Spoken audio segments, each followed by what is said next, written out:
자, 이제 개장 또 준비 들어가야 되겠습니다. 어떻게 준비해 볼까요? 네. 정경민 이사님. 뭐 어느 장단에 맞춰야 될지 저도 좀 고민을 쉬는 동안에 많이 좀 했는데 어쩌라는 거야 도대체 이런 거죠. 그렇죠. 네. 지금 제가 상황도 아까 그렇습니다. 지들끼리 싸운다 그랬는데 네. 그거 오해하지 마세요. 네. 알짓자입니다. 알만한 사람들끼리 연준 의장들끼리 말이 좀 달라져서 근데 그것도 생각해 보면은 전혀 모르지는 않았을 거란 말이에요. 그러니까 옐런의 태핑, 옐런이 뭔가 시그널을 분명히 줬어요. 저는 이제 이렇게 보는데 이게 raise가 아니에요. 그러니까 주어를 잘 보시면 됩니다. Raise? raise가 아니라 Raise? rise입니다. 라이즈. 그러니까 올리는 게 아니라 오르는 거죠. 그러니까 주어가 원래 이제 재무장관은 금리를 컨트롤하는 사람은 아니잖아요. 그러니까 네. 재무 정책을 펴고 국가의 이제 이제 살림살이를 이렇게 하는 이제 고관직이라고 좀 볼 수가 있는데 이 금리가 오를 수도 있다라는 거지 내가 금리를 올리겠다라는 얘기는 아니거든요. 그러니까 이제 이거는 기준금리 얘기를 한 게 아니라 시중금리 얘기라고 좀 저는 생각이 들거든요. 그러면 이렇게 할 수 있죠. 네. 재무부가 국채를 발행하고 네. 연준이 중앙은행이 그 채권을 사주고 돈을 주잖아요. 그렇죠. 여기서 윤정기 돌려가지고. 네. 그러면 재무부의 채권 발행량이 조금 줄어들 수 있다. 이렇게 볼 수는 있겠죠. 그렇게 조금 더 깊이 생각하면은 해석은 할 수 있겠는데 저는 이제 좀 중요하게 본 게 내가 뭔가를 하겠다라는 게 아니라 금리 자체가 어떻게 좀 오를 수도 있겠다. 시중금리가 오를 수도 시장이 있겠다라는 올라가는 얘기를 거야? 했기 뭐 때문에 족발인 건가? 내가 그러니까 왜냐면은 이제 이 한때 이 신여 출신이자 그러니까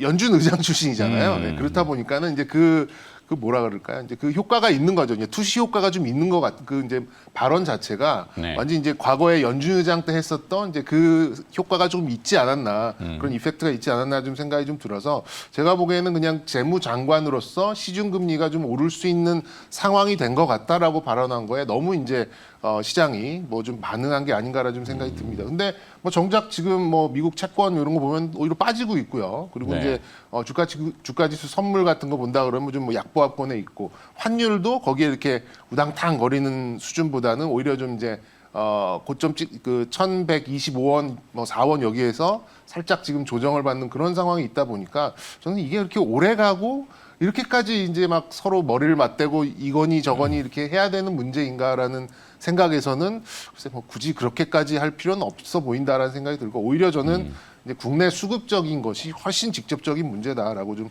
생각이 듭니다. 그래서 제가 볼 때는 이제 그러니까 원달러 환율이 모든 걸 좀 말해줄 것 같고 그렇게 네. 볼 때는 한 1,140원, 뭐 30원대 중후반을 뚫고 올라가면은 문제가 될 수 있겠습니다만 그 아래라면은 저는 뭐 큰 영향은 없을 것이다라고 생각이 들고 오히려 이제 미국의 소비 회복 뭐 이런 미국에서 좀 잘 나갔었던 그런 종목들 그리고 미국에서 52주 최고가를 찍고 있는 이제 이 인플레이션 관련된 종목들에서 어떤 아이디어를 뽑아내는가 저는 이게 좀 중요하다고 봐요. 그래서 어느 장단에 맞춰야 되느냐라고 저 스스로 이제 의문을 좀 제기를 했었는데 결론적으로 말씀드리면 약간 좀 변동성이 적은 IT 쪽 반도체를 지속적으로 선호도를 가져가야 된다라는 결론에 도달을 했습니다. 네. 징글징글해요. 이제 공매도가 어떻고 저떻고 어느 종목으로 하고 스타일이 어떻고 이거는 이제 저 말고도 많은 분들이 짚어주실 거기 때문에 어쨌든 장중 변동성이 나오는 거는 뭐 공매도 탓은 맞는 것 같습니다. 근데 제가 제시했었던 어떤 시장 안정은 콘텐고가 그려지는 시점이라고 몇 번 말씀을 드렸었는데 그때까지는 물리적으로 또 심리적으로 시간은 조금 더 필요한 것으로 좀 생각을 하고 뭐 금리 인상, 경기 회복 뭐 이런 매크로 지표를 타고 가는 이제 시클리컬은 공매도도 사실 부담스럽거든요. 그러니까 입장 바꿔 생각해보면 우리가 주식을 매수할 때 많은 생각을 하고 어느 정도의 뭐 리스크도 감수를 하겠습니다만 공매도를 하려는 쪽에서도 반드시 그런 이제 두려움은 있기 마련이거든요. 근데 계속해서 상승을 하고 추세를 가져가는 거에는 공매도의 어떤 세력들도 좀 부담이 될 수밖에 없는 상황이다 보니까 그러다 보니 이제 상대적으로 수급이 얇아진 코스닥 쪽으로 좀 공략이 나오면서 공매도에 이제 조금 피해를 코스닥 쪽이 좀 많이 본 게 아닌가 좀 생각이 듭니다. 그래서 장중 변동성이 크다 보니까 개인 투자자분들은 이거 두더지 잡기가 될 수 있는 가능성이 매우 커요. 이거 확 오르면 아유 화려하네 이쪽이 오르나 보다 따라가면 물리고 다른 쪽이 또 올라가고 이쪽이 내려가고 이런 계속해서 이제 어려운 대응이 될 수밖에 없는 상황이 좀 되고 있어요. 그렇기 때문에 제가 볼 때는 신규 적금 또 적극적인 매수 이런 것들은 하여튼 좀 최대한 누그러뜨리고 최대한 분할해서 이 콘텐고가 그려지는 시점까지는 아 이거 너무 늦었잖아 벌써 뭐 5% 10% 올라 버렸네. 라고 스스로 좀 자책하는 한이 있더라도 저는 그걸 보고 들어가도 늦지 않겠다라는 생각은 계속해서 좀 가지고 있습니다. 일단 실적 발표가 마무리되는 이제 다음 주까지는 좀 차감할 가능성은 좀 있겠습니다만 그래도 장중 변동성은 계속해서 좀 염두를 해두셔야 될 것 같고 저는 그냥 아예 그냥 선조정을 보였고 또 이제 더 이상 뭐 이렇게 이 실적에 대한 불확실성도 없는 IT 반도체 쪽을 계속해서 좀 관심을 갖는 게 좀 맞지 않을까 좀 생각이 들고요. 이렇게 좀 어려운 시점에는 이제 저의 개인적인 방법은 깔때기를 여러 개 갖다 대는 방법이 있습니다. 일단 상대적으로 지수 관련 종목들은 변동성이 조금 낮은 편으로 좀 들어갈 수 있겠고 거기에다가 경기 민감도도 조금 가져가고 있고 또 실적 부담도 이미 실적 발표가 끝나서 부담도 없는 그런 쪽에서 좀 휘둘릴, 그러니까 이런 작은 공매도에 휘둘릴 가능성이 좀 적은 종목을 이렇게 깔때기로 교집합 해 나간다면 저는 역시 이제 좀 선제적인 조정을 많이 받았던 IT 내에서도 반도체 그리고 반도체도 이 휴일 사이에도 좋은 얘기가 좀 많이 나왔어요. 이제 계속해서 투자를 할 것이고 또 이제 D램, 서버 D램 여기 또 출하량도 늘어나고 있고 웨이퍼에 있던 또 이 출하량도 뭐 20% 이상 좀 훅 늘어났다라는 얘기도 좀 있었기 때문에 저는 우선적으로 반도체 그리고 반도체에 좀 미리 좀 선제적인 조정을 받았던 그런 종목들로 선호도를 유지하는 게 어떨까라는 좀 생각을 좀 가지고 있습니다. 그래서 뭐 물론 이 종목들은 SK하이닉스, SK이노베이션, 롯데케미칼, CJEN의 원익 IPS 이렇게 좀 가져오긴 했습니다만 늘 계속 요즘 말씀드리는 게 SK하이닉스고요. 오늘은 좀 반도체 장비에서 좀 대표성을 좀 가지고 있는 원익 IPS에 대해서 조금 관심을 좀 가져보도록 하겠습니다. 원익 IPS 네, 집중도를 네. 줬습니다. 역시 그래도 구간이 명관이다. 그렇죠. 네, 믿을 거는 그렇죠. 실적과 또 실체. 그리고 이제 여러 가지 깔때기를 대다 보면 변동성도 좋고 조정도 받았고 실적도 있고 뭐 그런 면에서 봤을 때 좀 이제 IT 반도체 쪽이 좀 접근하기에는 조금 더 좀 네. 이제 괜찮다고 보는데 자신감을 가지세요. 예, 아무래도 네. 이제 아까도 언급을 드렸듯이 이제 적극적인 매수보다는 좀 분할을 해서 한 다음 주까지는 이 변동성을 좀 염두하는 그런 좀 전략적인 전술이 필요하다 이렇게 말씀드리겠습니다. 알겠습니다. 말씀은 입으로는 원익 IPS 얘기하는데 눈으로는 이더리움을 얘기하고 있어서 자, 잠깐 그러면 또 이제 관심 리스트 정리하고 또 오도록 하겠습니다. 권재현 아나운서입니다. 네, 다시 받았습니다. 아까 관심 리스트 상위 쪽에 삼성중공업이 들어왔어요. 네. 대규모 또 유상증자를 발표했죠. 네. 아, 끝이 어딘가요? 일단 결론적으로 저는 뭐 주가의 약세는 뭐 불가피하다? 맞아야 불가피하다라고 좀 생각이 들고 이게 이제 확실한 악재를 이제 빅베스를 통해서 막고 불확실한 호재를 위한 준비를 하는 작업 이렇게 좀 저는 판단을 하거든요. 그러니까 네. 불확실한 호재라는 것은 이제 앞으로 이제 이 수주를 많이 받을 가능성이 좀 있다 보니까 그걸 위해서 좀 재무 구조를 약간의 좀 변동을 하려는 이제 그런 움직임 같아요. 근데 이게 이제 뭐 이제 무상 감자 플러스 유상 증자 이런 것들이 다 있다 보니까 일종의 상쇄 효과가 좀 상당히 크게 나타나는 그런 상황이죠. 그러니까는 뭐 이렇게 자본금이 이제 그러니까 주머니 내에서 주머니로 움직이는 그런 부분이다 보니까 이게 이제 큰 효과를 나타내긴 어려운데 어쨌든 유상증자가 또 예정되어 있기 때문에 주주가치 희석은 필요한 부분이고 이런 네. 것들은 이제 확실한 이 회계적인 좀 악재라고 볼 수는 있겠죠. 거기 플러스 이제 불확실한 호재를 준비하려는 이제 빅베스의 과정 그리고 또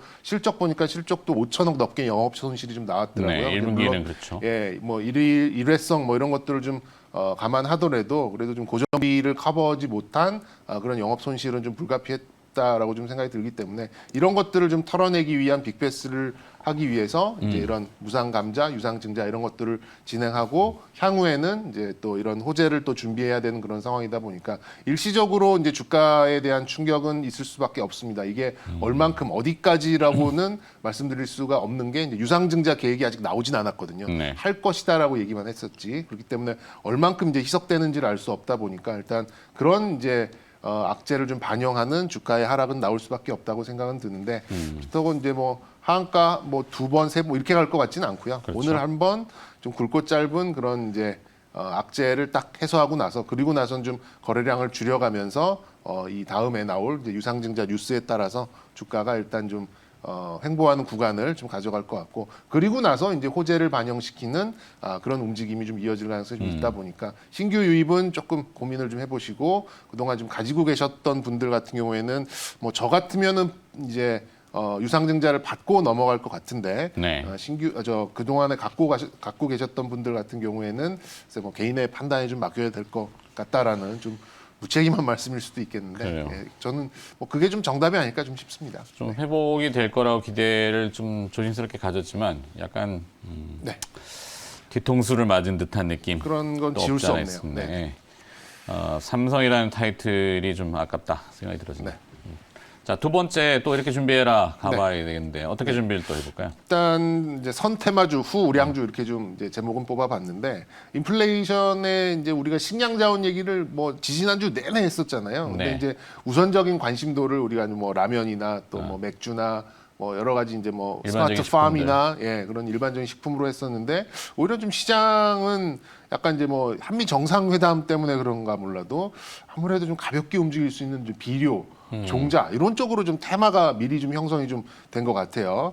그래서 일단 뭐 이 시장을 약간 이제 경험적으로 봤을 때 이렇게 좀 테마가 형성된 뒤에는 아무래도 이제 본질적인 펀더멘탈이 받쳐주는 그런 종목으로 이제 추세적인 이동이 좀 나타나는 걸로 좀 볼 수 있는데 최근에 이제 맥주, 뭐 유제품 컵밥 뭐 이런 쪽에서 이제 인상이 나타났습니다. 그러니까 이제 정부가 용인을 한 거죠. 그래서 이제 일부 가공식품과 일부 음료 이런 쪽에서 좀 가격 인상이 좀 나오고 있어서 그동안 못 올랐었던 이제 그런 종목들에 대해서는 이제 좀 카운트다운이 시작됐다라고 좀 생각이 들고 그리고 이제 일부 아프리카 돼지열병이 다시 또 예, 그 얘기도 일부 나와서 말씀드리려고 했어요. 그러니까 그러면 지금 이제 돼지 말고 소를 또 먹나요?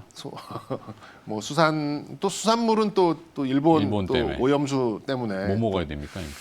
그 때문에 또 고민이 되네요. 그렇게 되면 또 돼지 개체 수가 좀 줄어든 거 때문에라도 이제 아무래도 좀 이제 더 좀 돼지 개체 수를 좀 늘리고자 하는 뭐 사료나 이런 쪽까지도 이제 이 테마가 형성될 가능성이 매우 높죠. 지금 동시효과 보니까는 뭐 대표적으로 볼 수 있는 게 뭐 이글벳 같은 종목이 뭐 7에서 8% 이렇게 좀 형성된 걸로 봤을 때 아프리카 돼지열병 관련 아프리카 돼지열병도 좀 반응이 오고 있습니다. 오고 네. 있기는.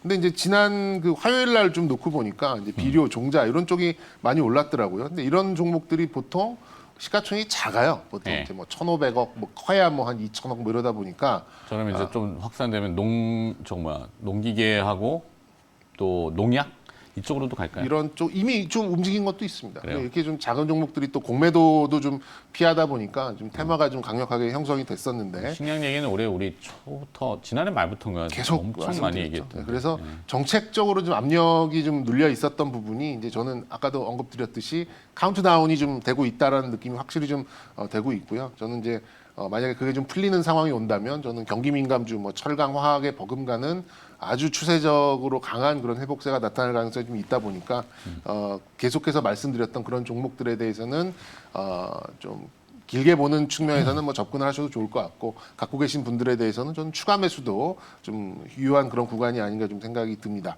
그래서 이제 종목으로 놓고 본다면 테마주는 테마주스럽게 접근한다라는 그런 단서를 붙인다면 뭐 네. 농우바이오 아. 또 뭐 인바이오, 아시아종묘 뭐 이런 좀 씨앗 관련된 종목들 충분히 좀 강세 효과가 오늘로도 좀 이어질 가능성이 좀 높지 않을까라는 생각이 들고요. 뭐 농우바이오 같은 경우는 특히 좀 끼가 좀 많아 보이고 그리고 좀 이제 큰 종목, 우량 종목들 중에서는 약간 그래도 테마성이죠. 진짜. 테마성입니다. 이게 본질 수익성은 사실 아직은 그래서 좀 그렇게 예, 본질적인 거를 좀 놓고 본다면 이제 하이트진로와 CJ 프레시웨이 뭐 두 종목을 좀 보고 있는데 하이트진로는 어쨌든 맥주 가격 인상이 좀 나타나고 있고 CJ 프레시웨이는 이제 결국에 급식만 좀 재시행되면은 확 떠갈 것 같은데 아직까지 좀 묶여 있는 부분이 있긴 있습니다만 어쨌든 급식은 뭐 조금이나마 좀 계속해서 해야 되는 부분이고 이거를 또 이 올라간 물가에 대해서는 그 정도 이제 상계 처리가 좀 가능하다라는 점에서 봤을 때 CJ 프레시웨이도 약간 틈새적으로 뭐 접근해 볼 만한 그런 종목이 아닐까 좀 생각이 듭니다. 그래서